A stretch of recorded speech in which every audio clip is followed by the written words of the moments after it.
আসসালামু আলাইকুম, স্বাগত জানাচ্ছি আরটিভির মধ্যাহ্ন সংবাদে। আপনাদের সঙ্গে আছি আমি ফারিয়া শারমিন। সরাসরি ক্রয় পদ্ধতিতে দেয়া এলএনজির একটি কার্গো দেশে না আসায় গ্যাস সরবরাহে তৈরি হয়েছে ঘাটতি। আগস্টে 3 কার্গো কিনতে 3 দফা দরপত্র হলেও পাওয়া গেছে দুটি। এর মধ্যে 26 ও 27 আগস্টের কার্গো প্রতি ইউনিট $25.31 কিনছে সরকার, আর 29 ও 30 আগস্টের কার্গোর দর বেশি হওয়ায় সেটি কেনা হয়নি। সংশ্লিষ্টরা বলছেন, আগের দরপত্রে $20 থেকে $21.5 3 কার্গো কেনার সুযোগ থাকলেও অনুমোদন মেলেনি। পরে সরাসরি ক্রয় পদ্ধতিতে কম দামে কেনার উদ্যোগ নেওয়া হয়, কিন্তু এসব কার্গোর একটিও দেশে আসেনি। ফলে এখন উচ্চ দামে এলএনজি কিনতে হচ্ছে। এতে এক কার্গোতেই সরকারের বাড়তি খরচ হচ্ছে অন্তত 165 কোটি টাকা। এদিকে তীব্র গ্যাস সংকট ও সেই সাথে ঘন ঘন বিদ্যুৎ বিভ্রাটে চরম ভোগান্তিতে পড়েছেন সাধারণ মানুষ। গাজীপুরের কালিয়াকৈরে গ্যাস সংকট চলছে আজও। বন্ধ হয়ে গেছে অনেক শিল্প কারখানা, বেকার হয়ে পড়েছেন হাজারো শ্রমিক। আবাসিক এলাকায় গ্যাস না থাকায় রান্নাবান্না সহ গৃহস্থালির কাজে ভোগান্তিতে পড়তে হচ্ছে সাধারণ মানুষকে। ঘন ঘন বিদ্যুৎ বিভ্রাটের ফলে স্থানীয় ব্যবসা বাণিজ্যের পাশাপাশি ব্যাহত হচ্ছে শিক্ষার্থীদের পড়াশোনা। নারায়ণগঞ্জে পাইপলাইনে গ্যাসের চাপ না থাকায় আজও বন্ধ রয়েছে অনেক পাম্প। খোলা পাম্পগুলোতে লাইন দীর্ঘ হলেও গ্যাস পাবার নিশ্চয়তা দিতে পারছেন না পাম্প কর্তৃপক্ষ।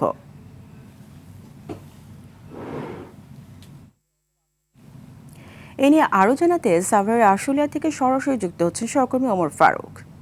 ফারুক, গ্যাসের চাপ কেমন দেখছেন, সেই সাথে শিল্প কারখানার বর্তমান পরিস্থিতি জানাবেন।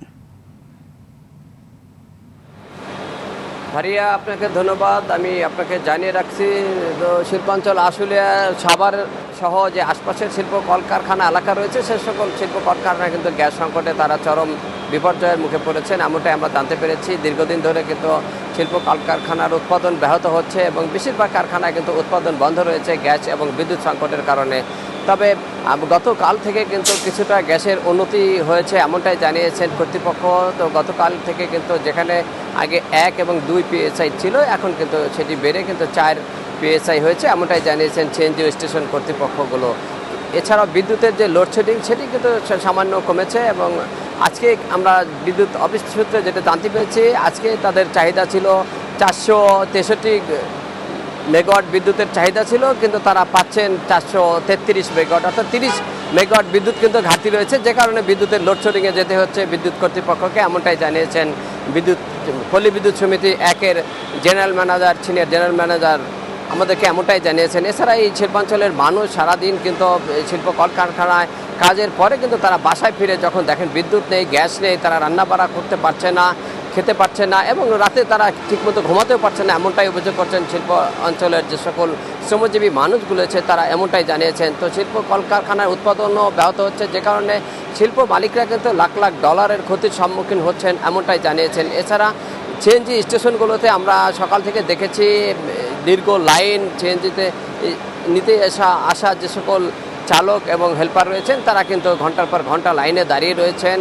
তারা তাদের যে কাঙ্ক্ষিত গ্যাস সেটি কিন্তু তারা পাচ্ছেন না, যে কারণে কিন্তু তারা অর্থনৈতিকভাবে ক্ষতির সম্মুখীন হচ্ছেন এবং সময়ের অপচয় হচ্ছে, এমনটাই অভিযোগ করেছেন শ্রমজীবী মানুষগুলো। তো শিল্পাঞ্চল আসলে এই মুহূর্তে গ্যাস সংকট এবং বিদ্যুৎ সংকট রয়েছে, যে কারণে কিন্তু উৎপাদন এবং জনজীবনের চরম বিপর্যয় নেমে এসেছে, এমনটাই জানিয়েছেন ভুক্তভোগীরা। তো শিল্পাঞ্চল আসলে দ্রুত সময়ের মধ্যে গ্যাস এবং বিদ্যুৎ সরবরাহ নিশ্চিত করে এই শিল্পের উৎপাদন সচল রাখার জন্য সংশ্লিষ্ট মহলের প্রতি আহ্বান জানিয়েছেন। তো ঢাকার শিল্পাঞ্চল আসলে থেকে গ্যাস সংকট নিয়ে আমার কাছে এই ছিল সর্বশেষ। ফারিয়া। ফারুক, আপনাকে ধন্যবাদ। ফেনী মাদ্রাসা ছাত্রী নুসরাত হত্যা মামলায় হাইকোর্টে আপিলের রায় পড়া চলছে। বিচারপতি ভীষ্মদেব চক্রবর্তী ও বিচারপতি KM রাশিদুজ্জামান রাজার হাইকোর্ট বেঞ্চ ঘোষণা করছে আলোচিত এই মামলার রায়। এর আগে বৃহস্পতিবার আসামিদের ডেথ রেফারেন্স আপিল ও জেল আপিলের ওপর শুনানি শেষ হয়। গত 28 জুলাই শুরু হয়েছিল চাঞ্চল্যকর এই হত্যা মামলার শুনানি।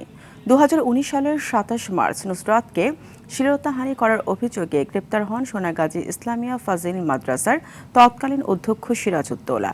এই ঘটনায় তার অনুসারীরা নুসরাতের হাত পা বেঁধে গায়ে কেরোসিন ঢেলে আগুন ধরিয়ে দিলে চিকিৎসাধীন অবস্থায় মারা যান তিনি। এই হত্যাকাণ্ডের মামলায় 2019 সালে 24 অক্টোবর সিরাজউদ্দৌলা সহ 16 জনকে মৃত্যুদণ্ড দেন ফেনীর নারী ও শিশু নির্যাতন দমন ট্রাইব্যুনাল। এই বিষয়ে বিস্তারিত জানাতে হাইকোর্টে প্রাঙ্গণ থেকে সরাসরি যুক্ত হচ্ছেন সহকর্মী GM মাহমুদ। মাহমুদ, কখন নাগাদ রায় ঘোষণা হতে পারে এই বিষয়ে কি তথ্য আছে আপনার কাছে?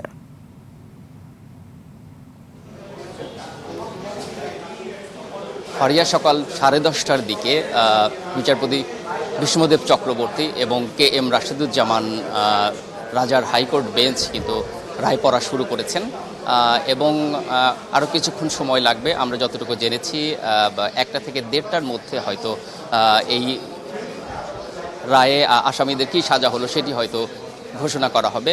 আপনাকে জানিয়ে রাখি, এ মামলায় মোট 87 জনের সাক্ষ্য গ্রহণ হয়েছে।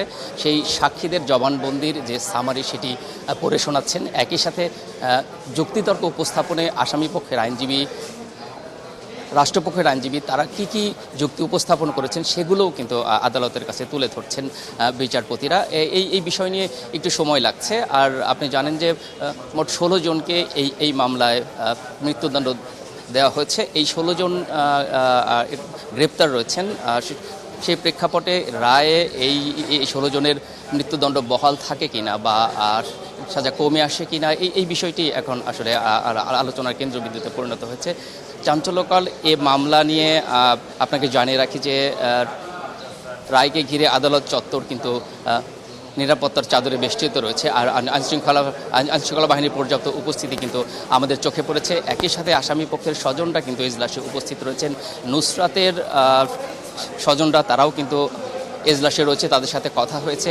আসামি পক্ষ বলছেন যে অনেকেই এই ঘটনার সাথে জড়িত ছিল না, তাদের হয়তো সাজা কমানোর দাবি জানিয়েছেন তারা, কেউ খালাস চেয়েছেন। একই সাথে নুসরাতের পরিবার কিন্তু দাবি করেছেন যে এই আসামিদের সর্বোচ্চ সাজা যেন বহাল রাখা হয়। তো আমরা আশা করছি পরবর্তী সংবাদে আদালত থেকে সাজার কি বিষয় আসে এবং আসলে বিচারিক কোনো নির্দেশনা আসে কিনা সেটি হয়তো আপনাকে জানাতে পারবো। তো আপাতত নুসরাত হত্যার মামলার যে রায়ের সর্বশেষ তথ্য আমার কাছে ছিল সেটি আপনাকে জানাতে চেষ্টা করলাম। ধন্যবাদ ভাই। আপনাকেও ধন্যবাদ। দর্শক, বিএনপি সরকার 180 দিনের ব্যর্থতার চিত্র তুলে ধরতে আয়োজিত জরুরি সংবাদ সম্মেলনে বক্তব্য রাখছেন জাতীয় নাগরিক পার্টি এনসিপির আহ্বায়ক ও জাতীয় সংসদের বিরোধী দলীয় চিফ হুইপ মোহাম্মদ নাহিদ ইসলাম। সরাসরি যুক্ত হচ্ছে সেখানে। 2 বছর মূল্য বৃদ্ধি করবে না, 3 মাসের মধ্যে তারা বিদ্যুৎ বৃদ্ধি করেছে। মেগা প্রকল্প তারা বলছিল মেগা প্রকল্প নিবে না, তারা শিক্ষা, স্বাস্থ্য এগুলোতে ইনভেস্ট করবে, অবকাঠামোতে তারা ইনভেস্ট করবে না। কিন্তু আমরা দেখছি তার বেশ বড় কয়েকটি মেগা প্রকল্প তারা নিয়েছে। সংবিধান সংস্কার কমিশন তারা করেনি, সুপ্রিম কোর্টের অধীনে পৃথক বিচার সচিবালয় তারা বাদ দিয়ে দিয়েছে। র্যাব বিলুপ্তির দাবি তারা এগ্রি করেছিল, কিন্তু তারা সেটাকে অগ্রাহ্য করছে, নতুন নামে নিয়ে আসছে। স্থানীয় সরকারের প্রশাসক তারা নিয়োগ দিবে না বলেছিল, তাদের 31 দফাতেই সেটা ছিল, কিন্তু তারা এখন স্থানীয় সরকার প্রশাসক নিয়োগ দিচ্ছে। ফলে আমরা যদি 6 মাসের সামগ্রিক পর্যবেক্ষণ দেখি, আমাদের অর্থনৈতিক খাতে জ্বালানি, বিদ্যুৎ এবং কৃষি উপকরণের সংকট শিল্প উৎপাদন এবং জীবন যাত্রাকে বিপর্যস্ত করেছে।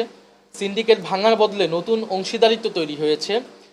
আমরা বিভিন্ন প্রতিষ্ঠানগুলোকে দলীয়করণ করা হচ্ছে, সংস্কারগুলোকে বাতিল করে দুর্বল আইন প্রণয়ন করা হচ্ছে। রাজনৈতিক পরিবেশ, গণতান্ত্রিক পরিবেশ ক্রমশ সংকুচিত হচ্ছে। বিরোধী দল, সাংবাদিক এবং প্রশাসনিক কর্মকর্তাদের উপর হামলা, হয়রানি বেড়েছে এবং এর বিরুদ্ধে সিংহভাগের বিরুদ্ধে কোনো ধরনের ব্যবস্থা নেওয়া হয়নি। জুলাই গণ অভ্যুত্থানের যে আকাঙ্ক্ষা ছিল গণহত্যার বিচার, আহতদের চিকিৎসা, সেইটাও সরকারের অগ্রাধিকার তালিকায় নেই। জবাবদিহিতামূলক একটা রাষ্ট্র ব্যবস্থা আমরা চেয়েছিলাম, দুদক, মানবাধিকার কমিশন, ন্যায়পাল, এই যে চেক অ্যান্ড ব্যালেন্সের প্রতিষ্ঠানগুলোতেও অকার্যকর করে রাখা হয়েছে এবং সরকারের বহুল প্রচারিত 31 দফা নির্বাচনী ইশতেহারের একাধিক দফা এই 6 মাসের মধ্যেই কিন্তু পরিত্যক্ত হয়েছে এবং তারা নিজেরাই সেটা বরখেলাপ করেছে। ফলে এই ছিল আমাদের কাছে দেখা, জনগণের কাছ থেকে আমরা শুনেছি, বিভিন্ন পত্রপত্রিকায়, সাংবাদিকদের মাধ্যমে, বিভিন্ন সংস্থার মাধ্যমে যে তথ্যগুলো আমরা পেয়েছি, সেটার ভিত্তিতে এই 180 দিনে আমরা মনে করি যে সরকার সম্পূর্ণরূপে ব্যর্থ হয়েছে। ব্যর্থ হয়েছে তাদের অপরিকল্পনা, দুর্নীতি এবং অব্যবস্থার পড়ার কারণে। আপনারা দেখেছেন যে 6 মাসের মধ্যে কিন্তু মন্ত্রী পরিষদের পুনর্গঠন করা লাগলো এবং সরকার বলেছিল তাদের পরিকল্পনা রয়েছে, প্ল্যান রয়েছে। এখন সরকার বিরোধী দলের কাছে প্ল্যান চাচ্ছে, মন্ত্রী তারা পরিবর্তন করছে, প্রতিমন্ত্রী তারা পরিবর্তন করছে এবং আমরা জানি না কখন এই পরিবর্তন করতে করতে প্রধানমন্ত্রীকেই পরিবর্তন করার প্রয়োজন দেখা দিবে। ফলে আমরা আশা করব একটা কথা আপনারা হয়তো প্রশ্নে বলবেন বা বিএনপি থেকে বলা হবে যে 6 মাস কি যথেষ্ট সময় কিনা এই সরকারকে মূল্যায়ন করার জন্য, কিন্তু আমরা কিন্তু অন্তর্বর্তী সরকারকে কিন্তু তারা 3 মাসের সময় দেয় নাই সেই সময়। দর্শক দেখছিলেন বিরোধী দলের চিফ হুইপ নাহিদ ইসলামের বক্তব্যের অংশবিশেষ। চট্টগ্রাম নগরীতে জেলা উন্নয়ন কর্তৃপক্ষ অভিযান পরিচালনা করছে। বিভিন্ন হাসপাতাল ও বাণিজ্যিক ভবনে এই অভিযান পরিচালনা করছেন সিডিএর চেয়ারম্যান। আবাসিক ভবনে, হাসপাতাল ও বাণিজ্যিক প্রতিষ্ঠানের বিরুদ্ধে এই অভিযান পরিচালিত হচ্ছে। অভিযানে আবাসিক ভবন, হাসপাতালের জন্য নেওয়া হয়েছে কিনা এবং ভবন তৈরি করার সময় নকশা অনুমোদন আছে কিনা ও নকশায় কোনো পরিবর্তন হয়েছে কিনা সেই বিষয়গুলো তদারকি করা হচ্ছে। এই বিষয়ে আরও জানাতে চট্টগ্রাম থেকে সরাসরি যুক্ত হচ্ছেন সহকর্মী সাইফুল মাহমুদ। সাইফুল, অভিযানের সর্বশেষ কি তথ্য আছে আপনার কাছে? আসলে আপনি যেমনটি বলেছেন, চট্টগ্রাম উন্নয়ন কর্তৃপক্ষ চট্টগ্রামের বিভিন্ন ভবন তৈরিতে যেই অনিয়মগুলো আসলে পাচ্ছে সেগুলি নিয়ে কিন্তু তারা অভিযান পরিচালনা করছে। আজকেও চট্টগ্রাম উন্নয়ন কর্তৃপক্ষের চেয়ারম্যান এখন কিন্তু সাংবাদিকদেরকে ব্রিফ করছেন। তিনি এই মুহূর্তে 3টি হাসপাতাল এবং একটি স্কুল এবং একটি সুপার মার্কেটে অভিযান পরিচালনা করেছেন। একটি হাসপাতাল এবং একটি স্কুলকে কিন্তু 1 মাস সময় দিয়েছেন। তারা আবাসিক ভবনের অনুমতি নিয়ে সেখানে তারা একটি হাসপাতাল এবং একটি স্কুল পরিচালনা করছে, সেই জন্য তাদেরকে 1 মাসের সময় দিয়েছেন। এরপরেই কিন্তু তিনি 1 মাসের মধ্যে তাদের যেই ল্যাবসগুলো আছে সেগুলো যদি তারা সংশোধন না করে তাহলে কিন্তু সেখানে সিলগালা এবং বন্ধ করে দেওয়া হবে বলে তাদেরকে জানিয়েছেন। এবং এই মুহূর্তে কিন্তু তিনি নগরীর দুটি বেসরকারি হাসপাতালে অভিযান পরিচালনা করছেন। এই হাসপাতাল দুটিতে পার্কিং আছে কিনা এবং যেভাবে তারা সিডিএর কাছ থেকে অনুমোদন নিয়েছেন ভবন তৈরির, সেইভাবে তারা তৈরি করছে কিনা সেই বিষয়টি কিন্তু তারা তদারকি করছেন। এবং তারা কিন্তু যে সমস্ত রুগী আছে তাদের সাথে কথা বলছেন, তাদেরকে আসলে গাড়ি নিয়ে যারা আসছেন তাদেরকে পার্কিংয়ের সুবিধা দেওয়া হচ্ছে কিনা সেই বিষয়গুলো কিন্তু তারা মনিটরিং করছেন। আপাতত এটাই ছিল সিডিএর সর্বশেষ অভিযানের সর্বশেষ তথ্য। পরবর্তীতে আরও বিস্তারিত জানানো হবে। সাইফুল, আপনাকে ধন্যবাদ। ফেনী মাদ্রাসা ছাত্রী নুসরাত হত্যা মামলায় হাইকোর্টে আপিলের রায় পড়া চলছে। এদিকে হত্যা মামলার রায়কে ঘিরে যে কোনো ধরনের নাশকতা এড়াতে নুসরাতের গ্রামের বাড়ি ফেনীর সোনাগাজীতে মোতায়েন করা হয়েছে আইন শৃঙ্খলা রক্ষা বাহিনী। সেখানে আছেন সহকর্মী এম এ আকাশ, সরাসরি যুক্ত হচ্ছে সেখানে। আকাশ, রায় ঘোষণার পর নাশকতার শঙ্কা আছে কিনা, কি বলছে নুসরাতের পরিবার তাদের নিরাপত্তা নিয়ে? ফারিয়া, আমরা এই মুহূর্তে রয়েছি নুসরাতের ঠিক বাড়ির সামনে। এখানে আমরা দেখতে পেয়েছি যে 2019 সালে যে ঘটনাটি ঘটেছে এটি আসলে ফেনী এবং সারা বাংলাদেশের মানুষই জানে। তৎকালীন এটি নিয়ে প্রতিবাদে নেমেছিল সারা বাংলাদেশের মানুষ, কিন্তু পরবর্তীতে সেটি নিয়েও আসলে প্রশ্ন উঠতে আমরা দেখেছি। আজকের যে রায়, হাইকোর্টের রায় ঘোষণাকে কেন্দ্র করে আপিল শুনানির উপর যে রায় ঘোষণা হবে সেটিকে কেন্দ্র করে তা নুসরাতের বাড়ির সামনে বাড়তি নিরাপত্তার জোরদার করা হয়েছে। অতিরিক্ত পুলিশ মোতায়েন আমরা দেখতে পাচ্ছি। আমি যদি একটু দেখাই, এখানে অতিরিক্ত পুলিশ মোতায়েন রয়েছে। এছাড়াও আমরা কথা বলেছিলাম সোনাগাজী মডেল থানার অফিসার ইনচার্জ আবুল হাশিমের সঙ্গে।